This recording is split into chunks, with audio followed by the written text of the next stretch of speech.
Recently, napagtripan namin ng aking girlfriend na manood ng isang movie.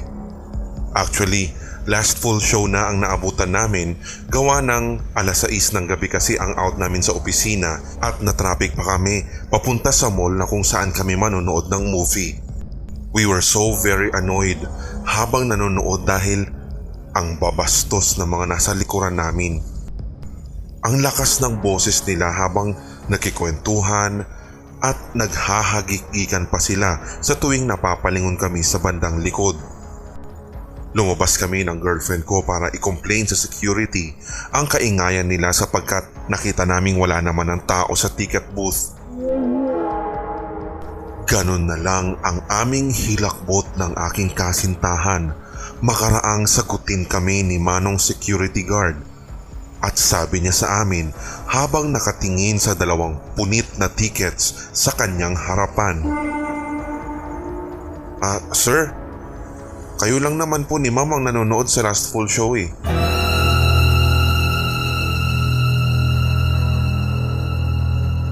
Namutla kaming pareho, so we decided to go out at hindi na namin pinatapos ang movie. Kahit tinatawag pa kami ni Manong Guard ng oras na iyon.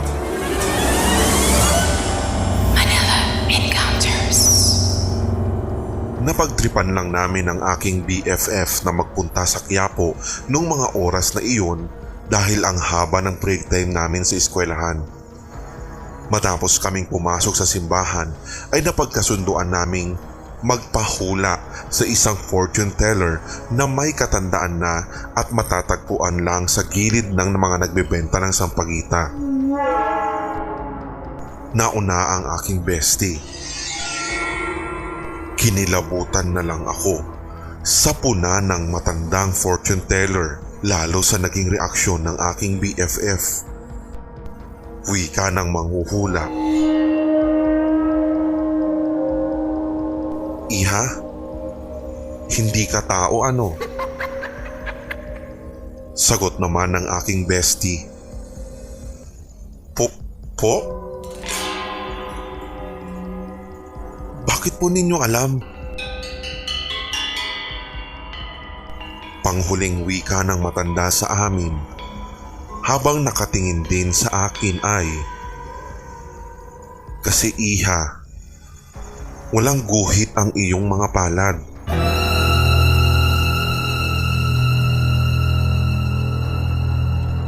Nako, bumalik ka na sa kung saan ka nang galing.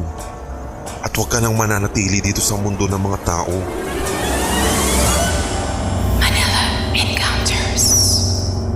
Pauwi na ako noon at nakasakay ako sa jeepney. Pumesto ako sa tabi ng driver nung sandaling iyon dahil yun lang naman ang nakita kong bakante nung tumigil siya sa aking harap.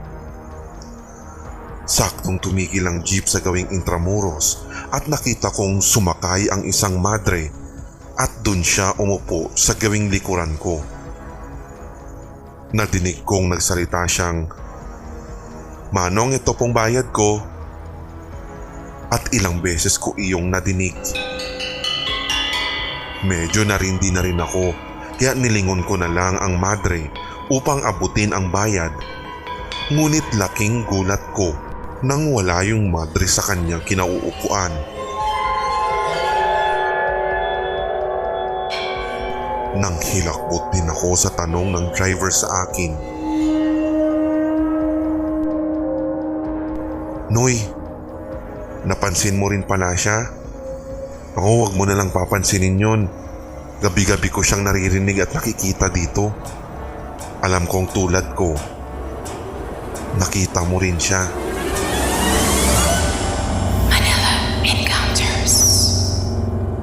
Sa tuwing umuwi ako sa amin sa Novaliches ay nag-UV talaga ako. Sumakay ako sa gawing Trinoma at umupo ako sa middle row. Nasa daan na kami nang may biglang kumalabit sa akin at nag-aabot ng bayad.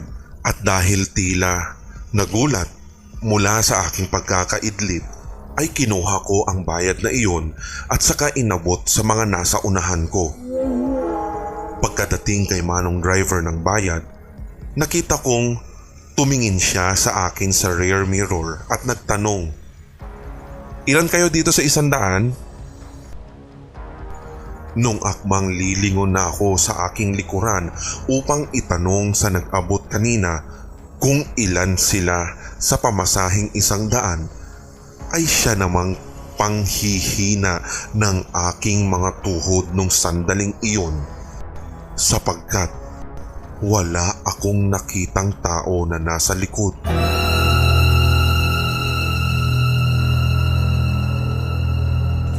At ang nandoon lang ay ang isang bag na kulay itim. Manila Encounters.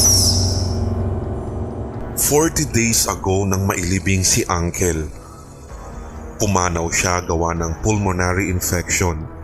Nung libing ni Uncle ay natatandaan kong isinama sa kanyang hukay ang mga paborito niyang gamit, maging ang mga damit, eyeglass, sa kubyertos na huli niyang ginamit, mga paboritong libro, at maging ang kanyang cellphone.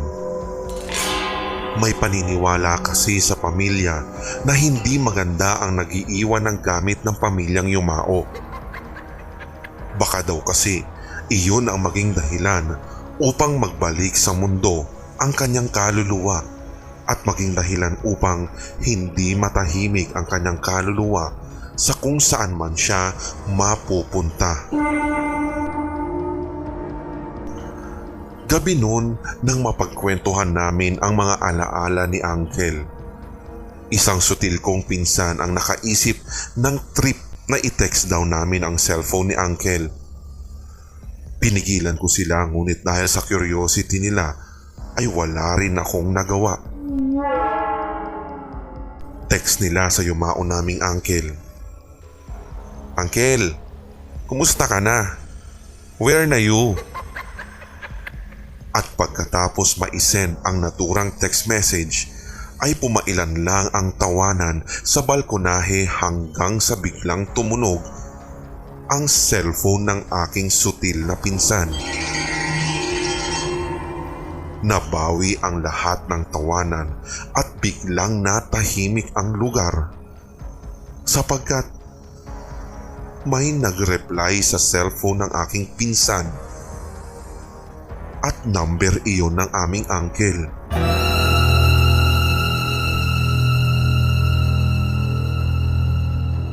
Nang hilakbot ang lahat, matapos basahin ng aming pinsan ang reply ng text na nagsasabing,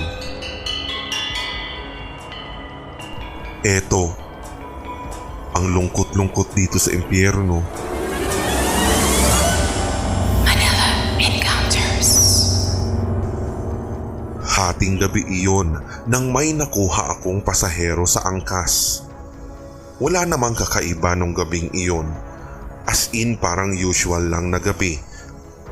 Sinundo ko siya sa pick-up point, tinulungan ko pang mag-strap ng kanyang helmet, saka umarangkada ang aking motorsiklo. Nakarating naman kami ng maayos sa kanyang lugar. Safe and sound kumbaga.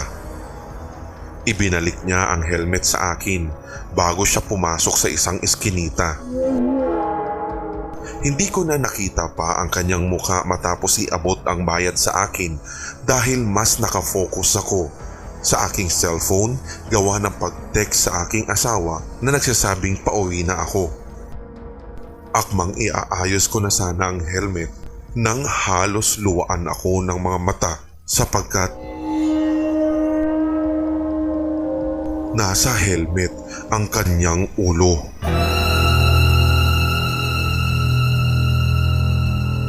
Naihagis ko ang helmet at saka ura-urada kong pinatakbo ang aking motorsiklo. Manila Encounters. May bagong kainan sa Timog. Dahil nais din namin magpalipas ng traffic and at the same time ay kumukulo na rin kasi ang aming mga tiyan, kaya napagkasunduan na naming kumain doon at upang matry kung ano ang ipinagmamalaki ng bagong kainan na iyon.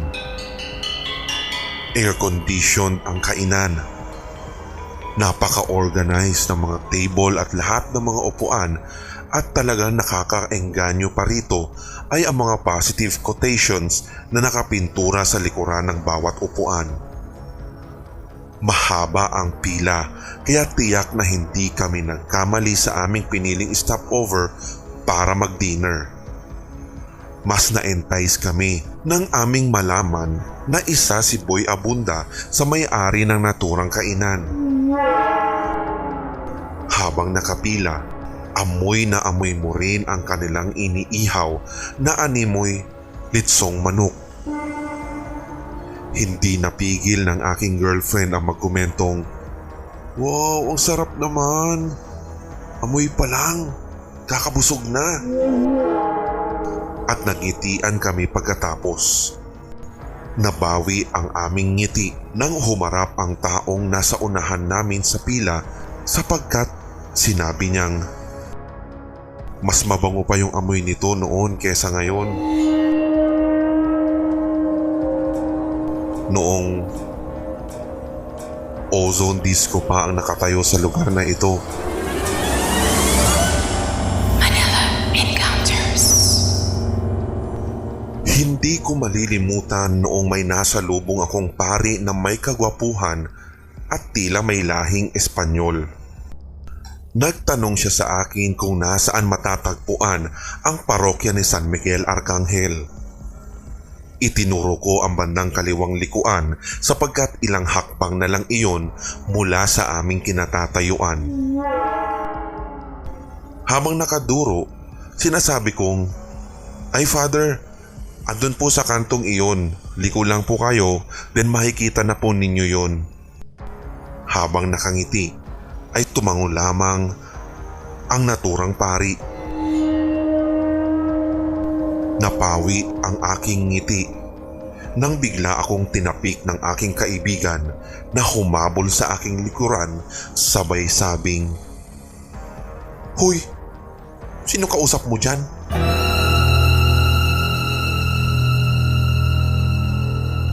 At pagkatapos nun ay isang napakalamig na hangin ang dumampi sa aking pisngi.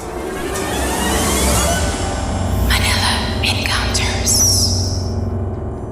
May kontraktor na nagtungo sa bahay isang araw at may inabot lang sa aking lola. Puna ng kontraktor, "Wow lola, ang cute naman ng apo nyo. Ang gaganda ng dimple, ang cute." Takang-taka man pero mahinahong sinagot ni lola ang kausap ng, "Ha? Naku Totoy, nasa school lahat ng mga apo ko. Ako lang mag-isa dito tuwing araw." Giit naman ng kontraktor, "Grabe ka naman la. Sino pala yun nakangiti sa akin dyan sa likuran ng hagdan?" Manila Encounters. Pasado 6:00 na iyon at akmang paalis na sana si Prof sa faculty room sa nursing building ng FEU nang biglang dumating ang isang estudyanteng naka-uniforme pa. Wika nito kay Prof, Prof, wait! Ipapasa ko lang po itong gawa ng kaibigan ko na estudyante po ninyo. Hindi po kasi siya nakapasok kanina eh." Sabay abot na mga papel na hawak ng babaeng estudyante. Pagod man pero nakangiti pa rin tinanggap iyon ni Prof. Nang sandaling i-scan ni Prof ang hawak na mga papel, nagulat siya sa nakasulat na FEU Girls High School, February 6, 1976. Agad tumalikod si Prof upang tanungin sana ang estudyanteng iyon kung anong pangalan niya o maging ng kaibigan niyang estudyante umano ni Prof. Ngunit wala na siyang nakita. Manila Encounters. Graduation noon kaya halos walang palya ang pitik ng mga kamera para sa aming commemorative picture. Sa 4 na taon ko sa high school ay masasabi kong 2 lang talaga ang pinakamatalik kong mga kaibigan, sina Gina at si Beverly. Sa sobrang abala ay hindi namin lingid ang paniniwalang bawal daw magpakuha ng litrato kapag tatatlo lang kayo sapagkat mamamatay daw ang nasa gitna. Hindi ko rin naman akalain na kailangan pa munang mamatay si Gina bago kami maniwala ni Beverly na totoo ang paniniwalang matanda na ito. Nalunod si Gina sa kanilang family outing. 3 linggo bago ang pasukan sa kolehiyo. Manila Encounters. Nasa elevator ako noon nung sinita ako ng matandang lalaki na kasabay kong aakyat. 3 kami sa loob, kabilang ang isang batang babae na may pulang laso sa kanyang mahabang buhok. Medyo nairita rin ako sa lolong kasabayan ko sapagkat sinabihan niya ako ng may kalakasan ng boses. "Iha, bakit pinindot mo ang 15th floor?" Doon kasi sa elevator ng kondo namin sa Ortigas at tulad ng iba pang elevator ay wala naman kasing nakalagay na 13th floor sa paniniwalang malas daw ang numerong iyon. Pero kung susumahin at kung sa katunayan din lang ang pag-uusapan, ang number 15 sa buton ng mga elevator ay siyang 13th floor ng mga gusali. Ganon din ang nasa aming kondo. Kaya ganun na lang ang aking pagsagot kay Lolo na may paggalang habang sinasabi kong, sir, sabi po kasi sa akin nung bata, sa 15th floor daw po siya bababa, kaya pinindot ko po yan kanina." Humalakhak lang si Lolo at pagdakay winikang, "Iha, 2 lang tayong nakasakay."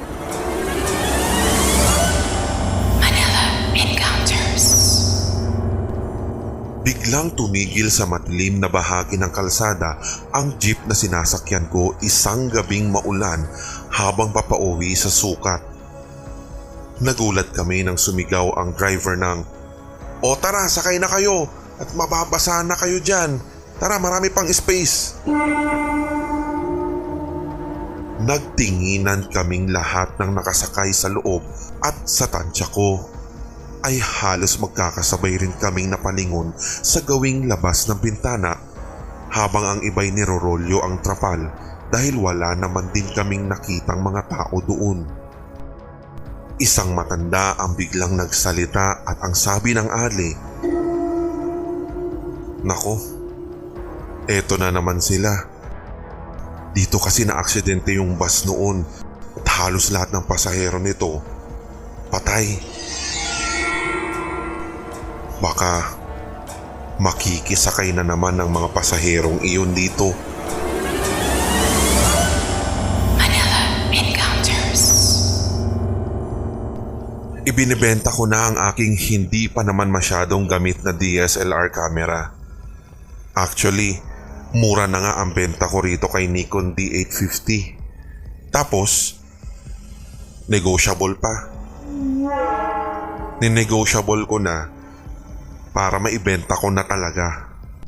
Hindi naman sa sobrang gipit ako ngayon or may issue itong kamerang ito. In good condition pa itong DSLR ko, ha, take note. Pero sikreto lang natin ito, ha.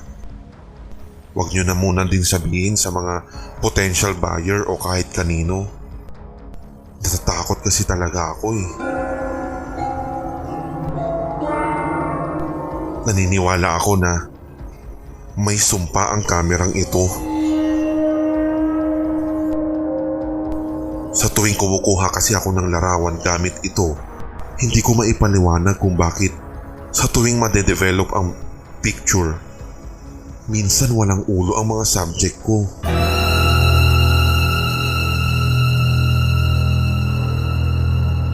At ang nakakahilakbot pa rito, namamatay yung taong nawawala ng ulo sa litrato ko. 1 buwan makaraan ko siyang kunan rito sa DSLR.